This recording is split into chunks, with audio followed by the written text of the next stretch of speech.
Social status in the United Kingdom. A question of language use.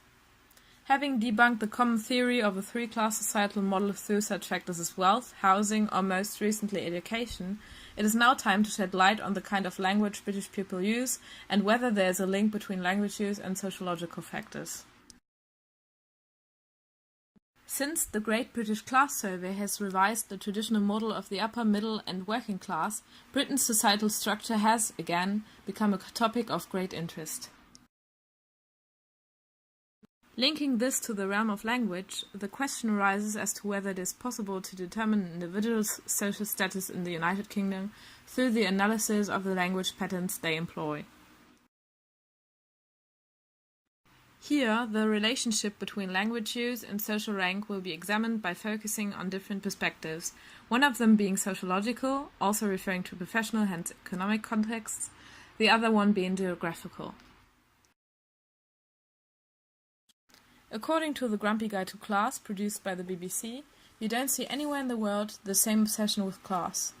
I don't think there's any other country in the world where you can tell somebody's class the moment they open their mouth. Since class consciousness is apparently nowhere as prevalent as it is in the United Kingdom, and in England in particular, there are few languages that betray as quickly what class you belong to as British English. Two main factors determine this differentiation: vocabulary use and differences in pronunciation. Here, received pronunciation plays a crucial role since it is seen as an accent of high prestige and the dialect that seems most appealing to emulate. This begs the question as to why it represents the root of the English language and if or why people strive to imitate it in their own speech.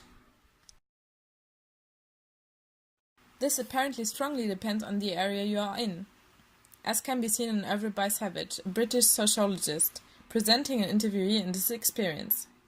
When he described the mistake of going into an Edinburgh pub and being subsequently made to feel distinctly uncomfortable by the locals, his awareness of his own class identity emerged very clearly. I said one word and just instantly, click, boxed, he reflected. The guy behind the bar was like, "You shouldn't be here, you must be friggin' royalty." And of course I was there with a load of other kids from school like mine who spoke like me, and we were like, accentuates his received pronunciation accent, "I'll have a gin and tonic, please." Even though this situation describes a rather funny encounter, it reflects the underlying train of thought of the locals who directly categorize someone with a different language use. On top of the still existing three-class thinking, there seems to be a division between U, upper class, and non-U accents, revealing a distinctive social code which separates out the truly posh from those who merely aspire to be so. Whether one used the term loo, U, or toilet, non-U, became a major bone of contention and fed middle-class dinner party conversation for years to come. However, the focus of this debate was about the impossibility of fundamentally being you, unless you were born into the linguistic community itself. And it remained impolite for ladies and gentlemen to draw attention to this implicit apartheid, according to Savage. Received pronunciation and its application again lead us back to the sociological aspect. There seems to be a connection between the correctness of the application of language, RP being seen as the way to speak, and sociological aspects like language prejudice. The more the speaker's variation deviates from RP, the more prejudiced other English speakers are. Why is this the case? Here, particularly traditions and the past play a role. As the royal family and particularly the Queen are seen as the British way to be, the incarnation of Englishness and wealth, the accent has a huge influence on the population and their way of thinking. Received pronunciation, Queen Elizabeth's English, represents social prestige. Everything started thus with the idea of who dropped the H's and who did not, who spoke the Queen's English and who did not. This was partly a matter of family and education, but it was also a matter of self-improvement, as manuals of correct speech would produce in ever-increasing numbers for those of humble background who sought to cross the great pronunciation divide. Again, pronunciation seems to be a huge factor determining social rank, clearly marking at least upper and non-upper class members. For instance, the contracting of vowels while speaking in words which actually include a long vowel, such as room, tends to be seen as posher than pronouncing it in the original way, room. Nevertheless, generally speaking, the weakening or elision of sounds in words as a whole, as in ya instead of you, or makin instead of making, is rather perceived as less appropriate in polite society, and hence speakers with such a language use are categorized in a low social rank. The Scouse accent, hence that of Liverpool, Cockney, spoken by East Londoners, but also multicultural London English, a hybrid composed of Caribbean languages, are associated with the rank as well, according to the article Socialects and Dialects in England's Social Classes. Still, the choice and use of vocabulary contributes to the image of the social ladder too. This includes not only everyday vocabulary use, but also the choice of names. Do you use the word toilet, or would you prefer loo or lavatory? Where do you spend your time, in the living room or in the drawing room? Do you say serviette or do you use napkin? What name do you give to your child? Is he or she a Wayne, Jack or Sebastian, Jade, Emily or Susanna? In most cases, those words being perceived as rather common frequently have a French origin. Why are especially these the words with less prestige? They originate from England's historical background, the Norman invasion when French was the language of the upper class.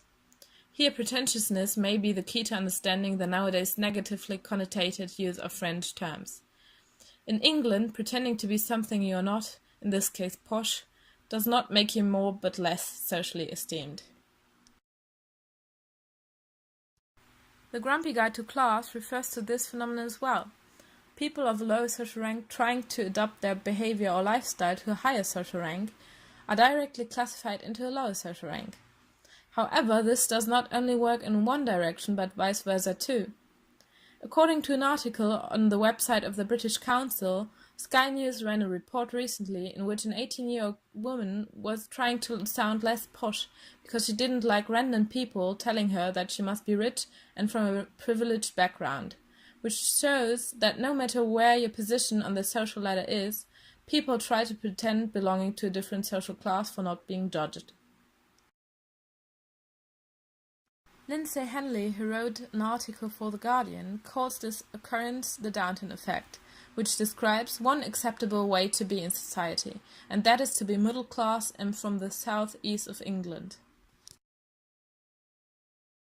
Vocabulary is mentioned by Savage too, as an interviewed local teacher showed. I find even now I will deal with people, and they will say, "How do you know that word? Have you swallowed a dictionary?" And they just don't know that language is so rich. Language and accent were frequent implicit markers of class identity. Being unable to converse in a way associated with having a good education, for example, was often presented as a lack of standards, which is seen to somehow reflect the personal qualities of a person who just couldn't be bothered. In consequence, limited vocabulary, hence a lack of bothering, presented to the interlocutor is a crucial indicator of social prestige, which is also directly linked to education, and also of the personal values an individual holds, for instance, reading a lot. Language must hence be chosen according to the situation. A lack of eloquence is an indicator of low levels of social rank. Nonetheless, economic and geographical factors are relevant too. London being the centre of commerce, tourism and money, the southeast of England is often seen as representing the way to be and to speak as well, as it indirectly represents affluence. As the dialects of English drastically change from the north to the south of the country, speakers of English are quickly categorized according to their lexical and grammatical choices. Especially the Scottish accent has a negative image compared to southern accents, particularly in professional contexts, as the article "Why Are Schools Trying to Wipe Out Regional Accents" describes. Here, they are confronted with intense language prejudice influencing teacher trainees' future careers, if they don't lose their regional accent in order to be better role models for school children. There have even been studies showing that, again, many young Scots are starting to drop their R rolling more and more due to discrimination. The Independent mentions that 29% of Scots feel they have been discriminated against in a social situation because of their speech. 24% say that this happened whilst they have been served in a shop or restaurant. Does this language discrimination consequently make the Scottish folk of lower social rank? Other studies referring to other realms of social prestige show that Scottish accents are consistently voted the sexiest and the friendliest by other Britons, which then again implies a certain social esteem, which leads to the assumption that accent might only really be relevant in official contexts. As we can see, the connection between social prestige and language use is a very complex and sometimes contradictory matter. Nevertheless, there definitely is a language division in England, which particularly shows in professional contexts because of language prejudice and can represent a vicious circle for those concerned. The individual's language patterns can thus be a determiner of crucial decisions influencing their life, but also an indicator of their social status in Britain. Referring to the 7-class model, a speaker whose language use is very poor would be categorized in the precariat, whereas someone with an eloquent and proper manner of speaking moves up in the ranking. The latter, however, can easily be manipulated, as people often pretend to speak like someone else with a different social prestige would do. The answer to our overarching question of whether it is possible to determine an individual's social status in the United Kingdom through the analysis of the language patterns they employ can hence be answered with in most cases this is not possible, because of language manipulation. But in those not being manipulated, language use, including pronunciation, accent, and word variations like abbreviations, can be an elementary indicator for Britain's social rank in the recently established 7-class model. However, forced change due to language prejudice might distort social status judgments. With respect to this, an English speaker's rank diminishes when they try to pretend to belong to a different social grouping in an inauthentic manner.